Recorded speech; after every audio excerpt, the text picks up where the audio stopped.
Welcome to your SureTake dashboard. This is the view that you will get shortly after signing up, and we are on a paid account here in this demo.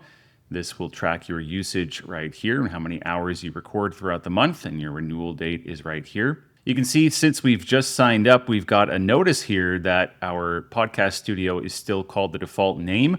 We're going to want to give that a proper name and set up some other things here as well. So let's hop into the show settings right now. Okay, so let's give this a name. This information actually shows up in some different places across the experience for your guests, particularly on your pre-join screen for your actual podcast recording studio. They're going to be able to see your artwork, your name, and the show name.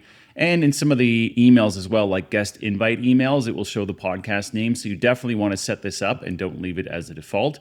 So you put your artwork here, your host name or names, and down from that, we've got our video recording quality setting. So this is fine as it is by default on 1080p for most people. If you are going to venture into 4K recording, you can flip this on here. There's some important technical requirements to know about that, so check out the help document. Just know this is where you change the default setting for your room. And finally, notifications. This is useful if you are working with an assistant or an editor and you want them to be notified of your new recordings automatically. They can get an email as soon as you're done a recording. You don't have to actually let them know that it's done.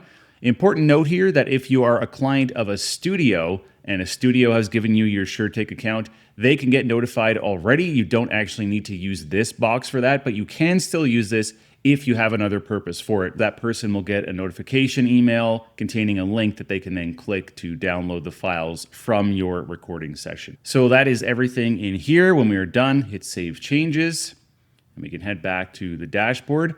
Now, with SureTake, you can have as many shows as you want. So if you happen to be a host with multiple podcasts or you want to use the account to record for multiple podcasts, you can do that. Just hit this Add Another Show button here and you'll create and set up shows just like we looked at a moment ago. But that's pretty much it for the dashboard. SureTake is meant to be nice and simple, so there's not a whole lot to configure here. You're almost ready to dive in and start recording your podcast episodes. If you need a hand or have questions along the way, there's always the help button down here at the bottom that'll take you to our help page, and a contact us button in the lower right corner. Send us a message and we'll get back to you very soon.